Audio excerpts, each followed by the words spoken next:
everyone. Welcome to Morning Lazziness. This is Nilima KS, and today we are bringing to you an interview session with Ms. Jessamijn. Morning Lazziness is an online magazine dedicated to women. It showcases various articles, personal life stories, and interview sessions on different matters concerning women. And today, our interviewee, Ms. Jessamijn, happens to be the co-founder of Eco Femme. So let us welcome our interviewee. Hello, Jessamijn. Hi, good morning. How are you doing today? Yeah, I'm really good. Yeah, thank you. Great. Great. So what is your morning mood? Yeah, mornings are my best time of the day. And so, yeah, it's good for me. It's when I feel most fresh and productive. Right. Well, so recently, Morning Lazziness launched our very own NFT collection called Women in Metaverse. So which is your favorite meta character? I was looking at them. I associated myself with going to the beach because recently I've started to sort of cycle to the beach once a week for a morning swim. And so I thought, I'll pick that one. Great. Well, and the next question is about the COVID pandemic. You know, we all are gradually recovering from this, from the first wave and second wave, and currently I think we are in the third wave. So how did you manage to remain productive during the lockdowns that were launched in the first wave? Actually, it was, for me, an extremely sort of busy time. One is that I live in a small forest, and so normally I have some help there. And so during the lockdown,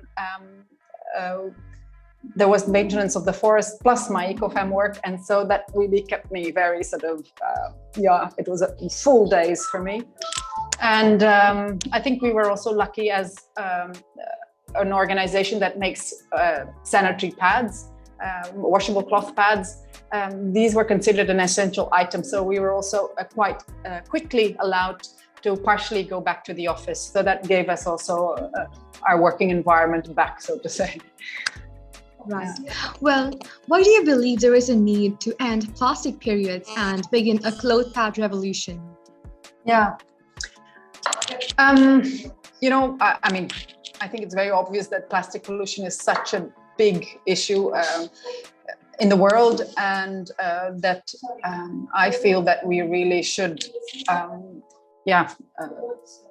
we're part of that ecology, and it really sort of makes sense to do something about this problem. And also sort of take care of the environment that we live in. I mean, sort of trees and oceans and all that cannot sort of speak for themselves, but just have as much as a right as us to sort of to live. Specifically cloth pads,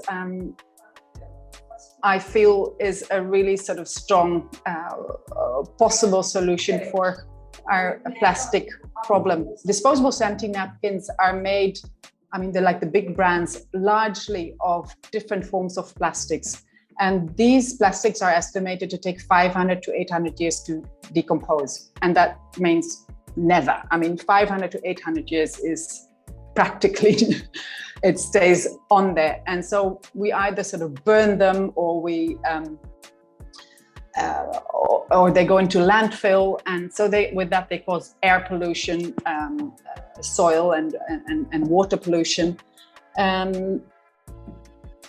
Also from a perspective of health, sort of starting this work, we were learning about what's actually inside disposable sanitary napkins.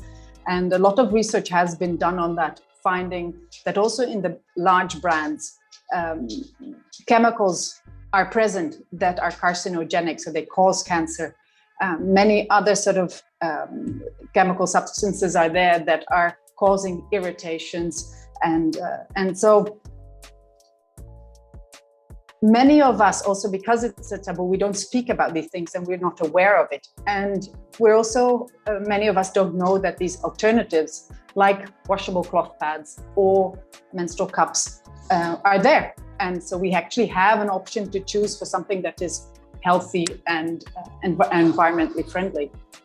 So that's why I feel a cloth pad revolution is needed, because we actually need to sort of shout out about the need to address the plastic pollution, as well as shout out that there are alternatives.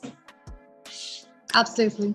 Well, so what are your thoughts on menstruation still being a taboo in our society?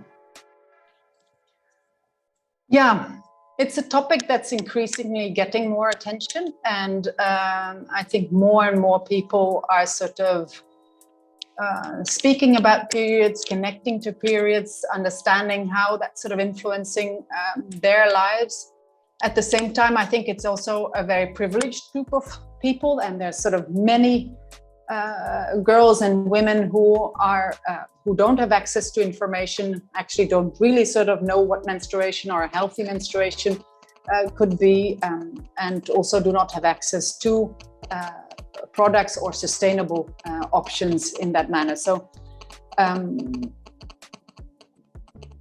Eco Femme and also many other organizations, individuals have really been trying to sort of to encourage that through educational programs. We also have an ambassador program to support people who would like to take sustainable menstruation, sort of in, you know, to sort of speak to that in their own communities. We've been sort of through these programs trying to give attention to the topic and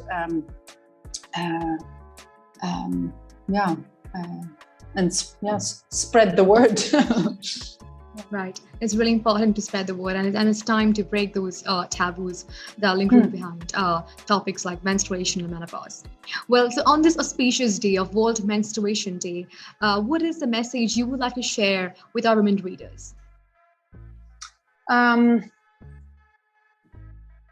really feel we have all a role to play in this, whether we're girls, women, boys, men, or any sort of other gender that you feel sort of connected to or you identify with. And I would like to sort of give the message that there are many organizations like Eco Femme that are out there to support in breaking the silence around menstruation and supporting the cause of sustainable menstruation. And so if this sort of feels like a topic that connects to you, just to really feel free to reach out to us and see how we can take this forward. Absolutely. Well, share with us the backstory of Eco Femme. Yeah, we started in 2010. We're an all-women's organization right now of 21 women, and we're based in Oroville, an intentional community in South India. We started the work because we were looking at livelihood options for rural women, for tailors. Right now we sell our products through an online shop, through retailers in India and in 23 other countries. Learning about the sort of lack of information about menstruation or education about menstruation, and also learning about the interest of girls and women in cloth pads, we added 2 educational programs to our work. One which we call Pad for Pad, which is with girls, and one Pads for Sisters for women from low-income backgrounds. Our commercial work funds our non-commercial, our educational work, and that is in a way, sort of how we empowered ourselves to carry out what we really sort of believe in, what we love. Yeah. Right. Well, so what are your collections? I could actually show you. We have 2 ranges, color ranges. So one we call a vibrant range, which is a very sort of colorful range, and another a natural range. And they come in all different sizes and thicknesses, depending on your flow. They come with a leak-proof layer, and they come with wings and buttons to fasten around your underwear. All these pads are made of organic cotton, and they're certified organic. And what other ranges? We also make baby nappies, washable baby nappies. In a way, they are made from the same materials as disposable sanitary napkins, and also have that same health and environmental problem. And occasionally we run special editions, so pads with a special pattern. Yes. Right. There's Well, other so what? products. Well, so what are your products available for purchases? Like is there an option for international shipping as well? Yes, sure. So we have our online shop is for domestic and international purchasing, and as well. I mean, we also are selling a lot of our pads through international retailers who also have online shops, and that you could find on our website ecofemme.org. Right. Well, so are you planning to launch something new this year through Eco Femme? Yes, today we are actually launching a special edition for Menstrual Health Day. It is, I just also show it to you. It's a block print made with henna dyes, and it's just the front against the body, and this is the backing fabric. So that is there. We generally will continue with special editions, and also will work more on sort of postpartum products. There are also many sort of women who have issues with incontinence, whether it's during pregnancy or after pregnancy. So incontinence products, those are a new line of work will also come, a new range of pads. That's all coming up in the next year. Right. Well, all the best for that. Now, talking about sustaining cloth pads, what is your tip on choosing the right soap for washing cloth pads? Generally, we recommend to use very soft soap. Soap that's sort of soft for your own body and is with natural materials, doesn't have any chemicals in there, because if there's any sort of residue in your pad, again, that pad is held against your body. And it's very absorptive tissue, no? So in a way, I think it's important to see whether you have soft soaps available, natural soaps. We also have one online that we sell that we really recommend. I think what is really important in washing is actually, one is to wash before first use. And then to actually, once you've used your pad in the same day, to soak it in normal tap water, like half an hour is sufficient. Soaking loosens a lot of the blood and actually allows the pad to become really clean. And not to use hot water, but because hot water coagulates blood, and that gives the staining. We often think that for hygiene reasons it would be better to use hot water, but for cloth pads and for blood, it's really important to use just normal temperature water. Right. Well, tell us more about your initiative, Pad for Sisters. Maybe I'll club these two together. We have, like I mentioned, we've got two programs called Pad for Pad and Pads for Sisters. And Pad for Pad is with girls below 18. This is the focus of the program is a menstrual health education. And so we hold sessions mostly through government schools with girls, and speak about, the female body, what that looks like, what menstruation is, what the menstrual cycle is, what are self-care things in terms of yoga or herbal remedies that you can do, what's a healthy period, when do you need to look for help. And we also do a product analysis. So we look at all the different products that are out there on the market, from disposable sanitary napkins, tampons, and then also cloth pads and cups, and also cloth as a traditional practice. And we look at each of them and sort of say, okay, how are they made? How do you use them? How do you take care of them if they're a sustainable option? What do they mean for the environment in terms of disposal? What do they mean for your own body in terms of health? How much do they cost? And with the idea that at the end of that, girls can make an informed choice about what they would like to use for themselves. And on our international orders, we have a buy one, gift one program. So we, for every pad that somebody purchases outside of India, one pad is gifted, and we club those to make kits. And so during the sessions, we offer them to the girls. And it's really their choice whether they want to take it. It's not something we want to sort of push down anybody's throat. It's like, okay, if you are interested in cloth pads, you can take a kit. And because we often feel that for them to purchase it, that would be very hard. Now, for pads for sisters, it's a very similar program. Again, menstrual health education is the focus, and we offer the products there at a subsidized rate. So depending on what the women are able to pay, and we match the rest with our surplus from our commercial sales.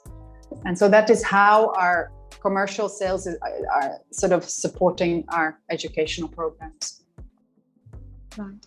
Well, so what was the most challenging part of becoming an entrepreneur, and how did you overcome that? Well, that question was really never there. I didn't sort of think I was becoming an entrepreneur, and we were just sort of just going ahead with whatever was coming. So we started Eco Femme, Kathy and I together, and at that time also other people were involved. And though there have been sort of challenging small hurdles in our work, I think the piece that really sort of is critical in there is that we were together in that. So it meant that I would always have somebody to sort of, share my thoughts or, see how we can come to solutions for certain difficulties. And so none of that in hindsight feels really sort of extremely difficult, or there was also always sort of quite doable, also just because we were sort of carrying the load with the two of us or with the sort of the larger team when we were growing. So I think another part that was maybe now in hindsight, I feel like was more difficult was to straddle home and work. And so I've got two children, and when they were small, that was quite an intense time. And I can see now that they're more independent and I have more free time, that really makes a very big difference, that I just feel sort of, in a way, much sort of lighter. At the same time, I think it's just sort of part of life. Yeah. Right. Well, aside from being a socially responsible individual and entrepreneur, you have granted many rural women a source of living through employment. So what is the message you would like to share with young women, young aspiring women entrepreneurs about socially being responsible, or about socially responsible entrepreneurship? Yeah, I think the first thing that is really important with this is to follow your heart. Do something that you're really passionate about, because I think that's the only way to sort of sustain a social enterprise. The other thing I would recommend is to do good ground research and develop a sort of a rich and responsive approach to the issue that you feel drawn to, or that you'd like to help support or solve. And so doing that research and to let yourself be informed what is alive on the ground, I think is very critical to starting a successful social enterprise that's giving actual responses to the need that you heard on the ground.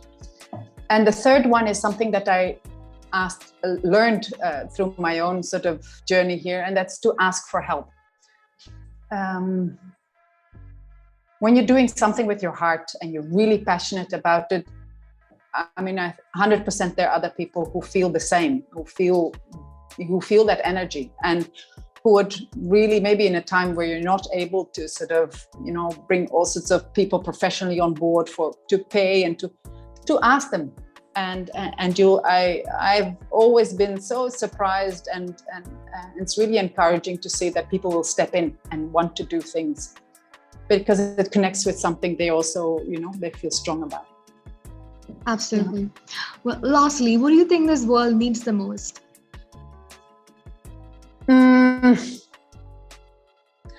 Yeah, I was thinking of a short answer, and I said cloth pads and planting trees. That's where my heart lies, and I thought that was my short answer. My sort of slightly longer answer to that is something I think that happened for many people in COVID time was to slow down and sort of look better at, what's going on in themselves and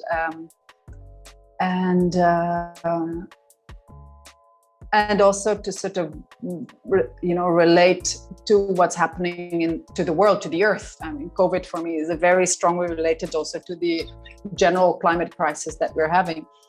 And the thing to connect to that sort of with love and compassion.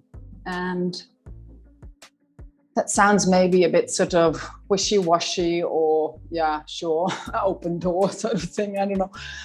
But at the same time, I feel, the world is sort of screaming at us and we're not really responding. Many of us are just sort of picking things up in the same manner as before, or as soon as we have the chance, we want to go back to normal. And I feel it's really important to realize that is not there and that we need to change something in how we live and what we do. And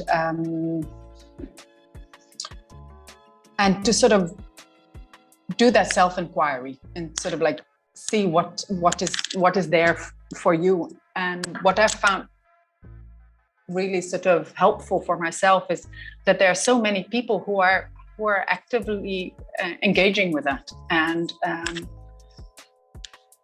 whether on a personal level or a professional level. And I found it really sort of powerful to connect with them and to have that sort of peer support, so to say, to give me my inspiration and support again for my own journey. That's what I feel we need. Right. Well, so on that note, we come to the end of this interview session. Thank you so much, Ms. Jessamijn, for joining us today. We truly appreciate your time. I had a great time learning more about Eco Femme and your new initiatives. So thank you once again for joining Morning Listeners today, and thank you, audience. Thank you, Nilima.